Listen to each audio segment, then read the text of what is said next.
Bonjour, cette vidéo est consacrée à bien se présenter lors d'un entretien d'embauche.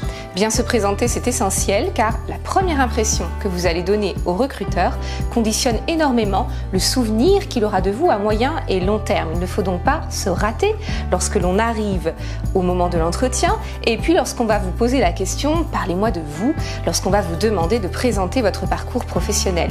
Tout ça va vous amener aux 4-5 premières minutes de l'entretien et c'est donc tout à fait essentiel. Dans cette vidéo, je vais développer 3 points essentiels. Le premier consacré aux attitudes et aux comportements positifs à avoir lors de l'entretien. Le deuxième point sur des aspects vocaux pour créer un dialogue agréable avec votre recruteur. Et le troisième point sur la présentation de votre parcours professionnel. Je vous invite d'ailleurs à prendre un papier et un crayon car cette troisième partie est longue, elle est essentielle pour réussir votre entretien d'embauche. Prenez donc suffisamment de temps pour regarder cette vidéo jusqu'au bout. Lorsque vous aurez travaillé ces éléments-là, vous serez vraiment dans une dynamique positive et optimum pour réussir votre entretien d'embauche. Avant de commencer cette vidéo, je vous invite à télécharger le guide pratique de l'entretien d'embauche. C'est le premier lien que vous trouverez en description. Je m'appelle Nolwenn Bernat-Chassolan, je suis coach carrière. Si vous souhaitez être épaulé et soutenu pendant toute votre recherche d'emploi ou votre évolution professionnelle, abonnez-vous à ma chaîne YouTube. Premier point, quelle est la bonne attitude? Quels sont les bons comportements physiques à avoir devant votre recruteur? C'est essentiel car lors de toute prise de parole, lors de toute interaction, y compris celle que je suis en train d'avoir avec vous, eh bien, on va d'abord retenir 50% de votre attitude et de vos comportements. Ensuite, 30% consacrés aux aspects vocaux qu'on développera en deuxième point et seulement 20% sur le contenu, c'est-à-dire ce fameux parcours professionnel que vous allez proposer au recruteur. Alors, ça ne veut pas dire que vous pouvez dire toutes les âneries du monde puisque c'est que 20%. C'est vraiment l'inverse. Il s'agit de ne pas avoir une attitude physique et une attitude vocale qui vient perturber ce qui est fondamental pour vous, c'est-à-dire ce que vous avez à dire à votre recruteur en termes d'expérience professionnelle, en termes de motivation, en termes de projet professionnel. Alors, commençons par bien travailler ces aspects d'attitude, ces fameux 50%.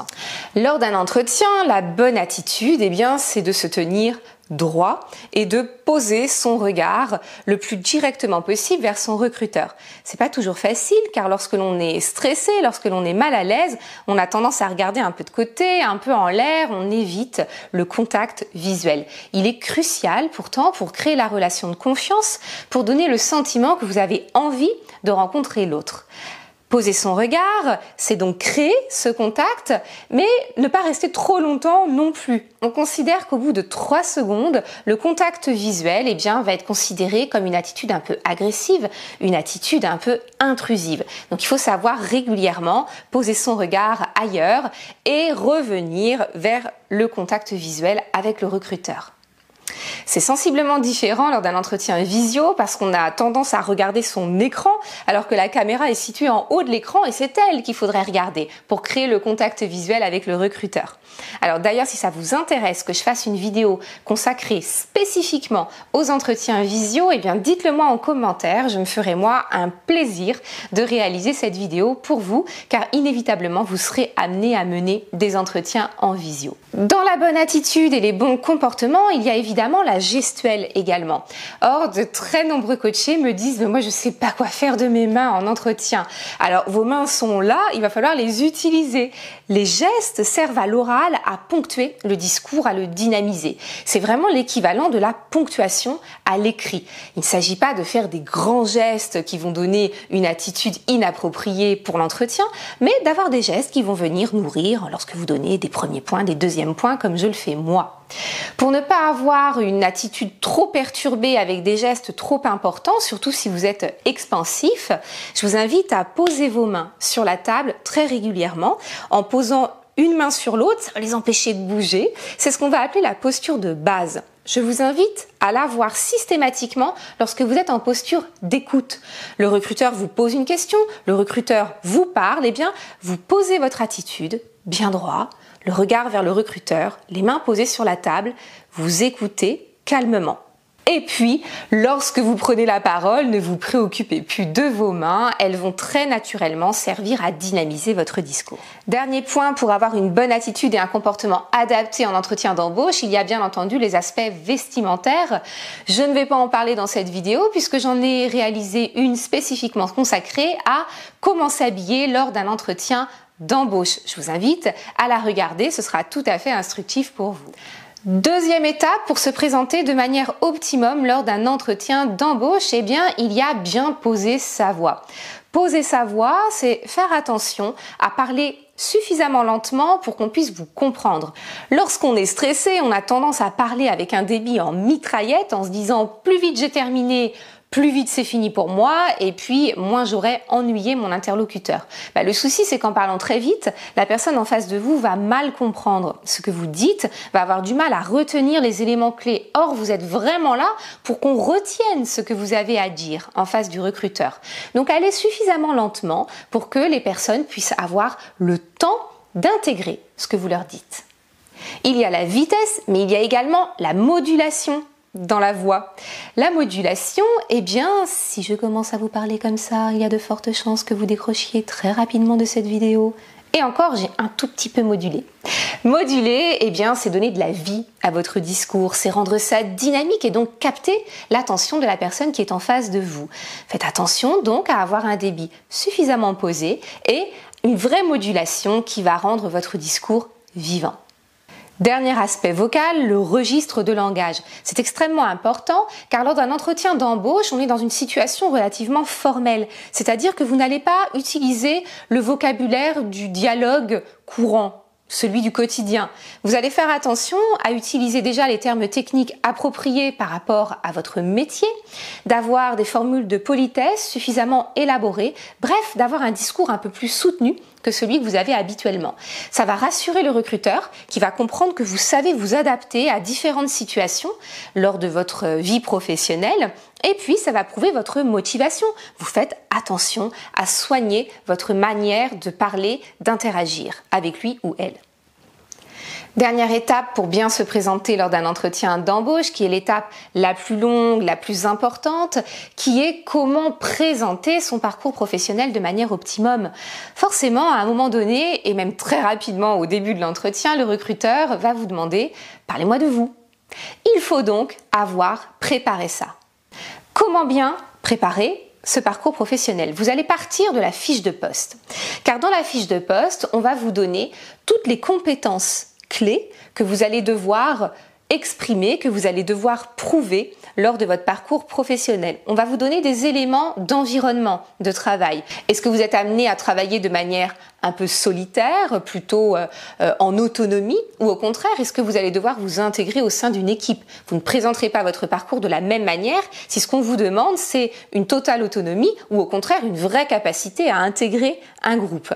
Enfin, vous aurez des éléments sur la charge de travail, la pression que vous allez rencontrer dans ce poste. Ce sera important pour prouver votre capacité à résister au stress, à respecter des deadlines éventuellement, si c'est ce que l'on attend de vous, si c'est ce qui est inscrit dans la fiche de poste. Donc vous commencez par ça, par bien répertorier les attentes de votre recruteur.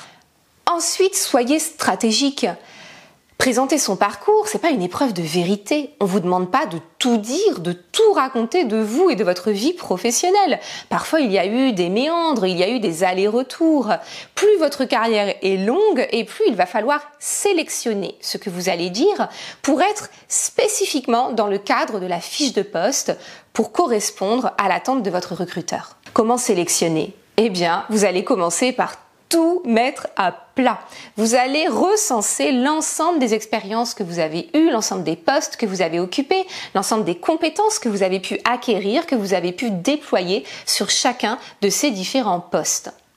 C'est valable pour les postes de manière professionnelle, mais c'est valable aussi dans votre vie extra-professionnelle. Parfois, vous avez développé des compétences, des attitudes que vous n'avez pas eu l'occasion d'exprimer jusqu'ici dans votre parcours professionnel, mais vous les avez développées à l'extérieur et c'est important parce que c'est requis maintenant pour votre nouveau poste. C'est tout autant valable. Vous pouvez n'avoir jamais encadré d'équipe, par exemple, dans votre vie professionnelle, mais avoir depuis 10 ans, 15 ans, une vie associée associative, une vie sportive au cours de laquelle vous avez déployé un certain nombre d'attitudes, de compétences, de savoir-être qui sont nécessaires pour être une bonne manageuse ou un bon manager. J'en profite pour rappeler que ce qu'on appelle compétences, eh bien, ce sont des savoirs de manière théorique, des savoirs que vous avez pu acquérir pendant votre formation initiale, mais ensuite sur chacun de vos postes, des savoir-faire, donc des compétences techniques directement activables et qui vont servir à atteindre des objectifs lors de votre futur poste, et puis des compétences en termes de savoir-être, les fameuses soft skills qui sont énormément demandées et recherchées à l'heure actuelle, qui ne sont pas faciles à déceler d'ailleurs en entretien. Je reviendrai là-dessus juste après. Donc vous commencez par faire un grand recensement, par tout mettre à plat avant de reconstituer votre parcours professionnel après avoir sélectionné sur chaque poste, dans chaque expérience, eh bien les moments où vous avez démontré, fait la preuve des compétences clés requises dans le poste que vous briquez, dans cette fiche de poste qui vous a été proposée. Restructurer son parcours, eh bien c'est bien entendu avoir une ligne directrice et un plan. Votre ligne directrice, elle est essentielle dans la présentation de votre parcours. C'est l'impression principale que vous souhaitez laisser à votre recruteur, à votre recruteuse. Quelle empreinte vous souhaitez laisser à moyen et long terme? Quel souvenir vous voulez donner de vous? Très souvent, il va y avoir une association entre une compétence clé et un savoir-être. Ça peut être je suis quelqu'un de dynamique et d'enthousiaste et je sais parfaitement faire en sorte qu'une équipe atteigne ses objectifs avec beaucoup d'efficience. Ça peut être je suis quelqu'un de perfectionniste, j'ai le sens du détail et donc avec moi il n'y aura plus jamais d'erreur dans l'ensemble des fiches de paye qui vont être émises à la fin du mois. Bref, quel souvenir vous voulez laisser de vous? Évidemment, cette ligne directrice doit être directement en lien avec votre métier, vos compétences clés au niveau de votre métier et avec la fiche de poste qui vous a été proposée. Ça doit rester une ligne directrice de vérité. Vous devez laisser un souvenir qui est la réalité. Les recruteurs ne vont pas embaucher quelqu'un qui très rapidement va se révéler être différent de ce qu'il a présenté en entretien. Donc restez dans une reconstitution, une renarration de votre parcours professionnel, mais qui reste une totale sincérité, une totale vérité par rapport à la personne professionnelle que vous êtes. Il y a la ligne directrice, mais bien entendu, il y a le plan à partir duquel vous allez restructurer votre parcours professionnel. Il y a un grand débat sur est-ce qu'il faut des plans thématiques, donc qui vont se déployer par grands types de compétences, ou des plans chronologiques qui vont suivre l'évolution de votre parcours. Alors moi, je ne suis partisane ni de l'un ni de l'autre. Je pense que ça dépend des personnes, ça dépend des parcours. Et il faut avant tout être à l'aise avec la manière de présenter sa carrière professionnelle. Globalement, ce que je conseille, c'est pour les personnes qui ont un gros bagage professionnel parce qu'ils ont par exemple, occuper de très nombreux postes, donc il y a énormément de choses à dire, ou au contraire, et parfois ce sont quand même les mêmes, des personnes qui ont une longue carrière, eh bien je vais conseiller de faire un plan thématique, parce que le plan chronologique risque d'être rapidement à tiroir, d'être difficile à suivre, et donc ça va lasser votre interlocuteur, ça va lasser votre recruteur. Donc essayez d'être thématique, de rassembler ça en fonction des grands pôles de compétences qui sont requis pour occuper le poste que vous souhaitez obtenir. À l'inverse, si vous avez une carrière qui est toute récente, vous sortez de l'école, vous avez occupé 1, 2, 3 postes maximum, eh bien le plan chronologique peut être parfaitement adapté. Il n'y a aucun problème à développer sur chacun des postes comment vous avez acquis de nouvelles compétences, comment vous les avez affermies aussi, parce que vous avez construit votre sécurité professionnelle poste après poste, et comme vous êtes en début de carrière, eh bien ça ne pose aucun problème, encore une fois, d'avoir un déroulé chronologique. Globalement, ce qui compte lorsque vous présentez votre parcours, c'est de ne surtout pas faire un CV oralisé. Le CV, ils l'ont sous les yeux, les recruteurs. Alors, ils savent le lire, ils n'ont pas besoin de vous pour l'oraliser. Ce qu'il faut, c'est apporter des éléments qu'ils ne vont pas trouver à l'intérieur. Quels sont les éléments qu'on ne met pas dans un CV et qui peuvent être extrêmement importants dans un parcours professionnel? Eh bien, il y a tous les éléments d'articulation. Dans un CV, souvent, il y a la succession des postes occupés. Mais il n'y a pas la raison pour laquelle vous avez souhaité une mobilité, la raison pour laquelle vous êtes parti d'un poste et pourquoi vous avez choisi le poste suivant. Je vous entends dans votre tête, dire oui, mais parfois il y a des raisons que j'ai pas envie de dire au recruteur. Parce que, par exemple, vous n'aimiez pas le poste sur lequel vous étiez, vous vous ennuyez. Alors c'est sûr, on ne va pas pouvoir le dire comme ça, mais on va toujours pouvoir tourner de manière positive ce qui s'est passé. Si par exemple vous êtes ennuyé sur un poste, eh bien le tourner de manière positive, c'est dire que vous étiez à la recherche d'un nouveau challenge, d'un nouveau défi, que le poste précédent, vous en aviez très rapidement fait l'ensemble des contours, vous en aviez fait tout le parcours, vous estimiez rapidement ne plus avoir grand-chose à apprendre et comme pour vous c'est essentiel d'être en situation de défi, en situation d'apprentissage permanent, eh bien vous avez souhaité trouver un autre poste. Vous voyez, vous avez tourné de manière positive quelque chose qui vous semblait négatif. Donc ce qui compte, ça va être les articulations. Vous allez pouvoir vous raconter, vous allez pouvoir exprimer votre projet professionnel, non seulement grâce aux postes occupés, mais aussi en fonction de la manière dont vous les avez occupés successivement, les raisons pour lesquelles vous avez souhaité avoir ce parcours qui n'est pas forcément une ligne droite. Je rebondis sur l'idée de la ligne droite, car là aussi, souvent en séance individuelle, en coaching, les personnes me disent « Oui, mais moi, mon parcours, c'est n'importe quoi, je suis allée à droite, à gauche, j'ai dérivé, je me suis énormément cherché et donc j'ai peur qu'en face d'un recruteur, eh bien ça ne donne pas une image sérieuse. Ils vont préférer quelqu'un qui a un parcours en ligne droite. Alors en fait, très peu de parcours professionnels sont des lignes droites. Les lignes droites sont une manière astucieuse de reconstruire, de renarrer, de raconter différemment son parcours. La ligne droite, c'est le fameux fil rouge que vous avez su faire émerger de votre parcours professionnel. Mais pour faire émerger ça, bien souvent, vous avez été testé différents postes et ça, les recruteurs apprécient. Ils savent que pour se connaître, pour se chercher et se rencontrer, il faut occuper des postes différents, avoir occupé des situations de travail différentes. Donc pas de panique, si vous avez un parcours qui vous semble un peu chaotique, eh bien ça n'est pas un souci. Essayez d'en extraire la ligne directrice et au lieu de présenter des allers-retours, des aléas, montrez comment de poste en poste, vous avez construit la personne que vous êtes aujourd'hui et qui est celle qui est la meilleure possible pour occuper le poste pour lequel ils sont en train de recruter. Parce qu'en fait, ce qu'un recruteur cherche lors d'un entretien, c'est pas un passé. Bien sûr, il en a besoin pour vous connaître et vous rencontrer. Et donc, le récit de votre parcours professionnel va leur permettre de comprendre qui vous êtes à travers votre passé. Mais ce qui intéresse réellement le recruteur, c'est votre futur. Le futur que vous allez vivre avec eux. C'est ça qui compte pour eux. Pour prouver ce futur, pour montrer que vous allez vivre quelque chose de dynamique et de positif avec eux, ils ont besoin de percevoir un projet professionnel chez vous.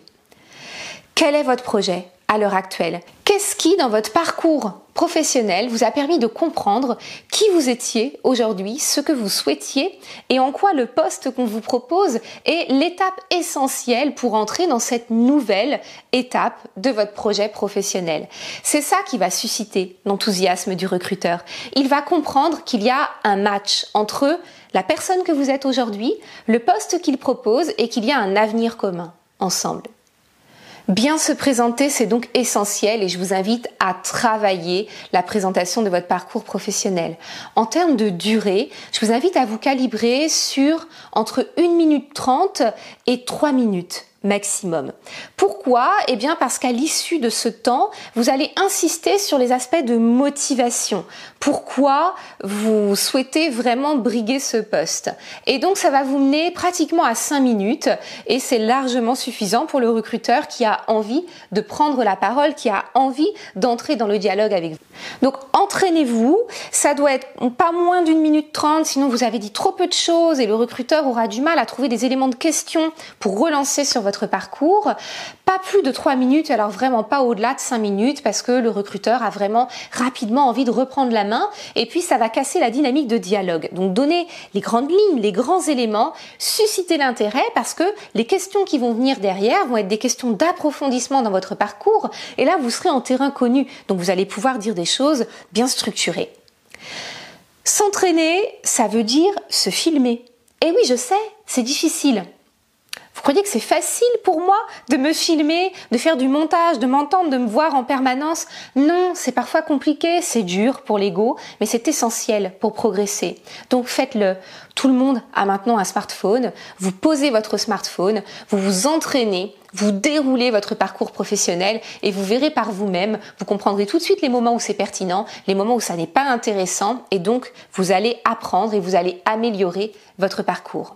Attention, il ne s'agit surtout pas d'apprendre par cœur son parcours professionnel ou pire encore de le rédiger, car là vous allez totalement casser la dynamique de sincérité avec le recruteur, la spontanéité avec laquelle vous souhaitez vous présenter. Donc ce que je vous conseille, c'est de structurer un plan qui va reprendre les grandes étapes, donc soit le plan thématique, soit le plan chronologique, avec à l'intérieur les compétences clés du poste que vous mettez en relief, sur lequel vous allez faire la démonstration à travers votre expérience professionnelle, mais surtout, n'apprenez pas ça par cœur. C'est pas grave s'il y a des accros, c'est pas grave si vous doutez un petit peu, si vous butez sur des mots.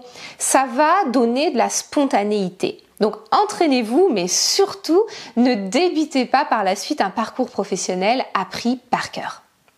Pour terminer, ça n'est pas forcément facile d'écrire et de dérouler son parcours professionnel quand on n'a pas une vision précise de son projet professionnel. Si à l'heure actuelle vous êtes en période de transition, si vous vous remettez en question, si vous ne savez pas exactement quel est le nouveau poste dont vous avez besoin pour être dans une attitude enthousiaste par rapport à ce futur recrutement, eh bien ça peut être difficile d'écrire votre parcours professionnel. Alors moi, pour mieux vous épauler, j'ai besoin de vous connaître. Donc il faudrait vraiment me mettre en commentaire. Est-ce que pour vous c'est très clair? Vous savez exactement ce que vous briguez comme poste? Vous pouvez le mettre d'ailleurs, ça me permettra d'avoir une typologie des personnes qui me regardent. Si au contraire votre projet professionnel est encore flou, c'est d'ailleurs ce qui vous ennuie, parce que du coup vous ne savez pas comment présenter votre parcours, vous ne savez pas trop quel type de fiche de poste aller chercher, parce que encore une fois cette nouvelle étape de votre projet professionnel est trop floue, eh bien dites-le moi, parce que ça m'aidera à faire des vidéos en lien avec ça, ça m'aidera à mieux vous épauler, et moi c'est ma mission, c'est ce qui me motive, c'est mon projet professionnel, c'est vous épauler pour que vous puissiez avoir une recherche d'emploi positive, dynamique et agréable, et puis pour pouvoir vous projeter dans des projets professionnels qui vous permettent d'être heureux dans votre vie professionnelle.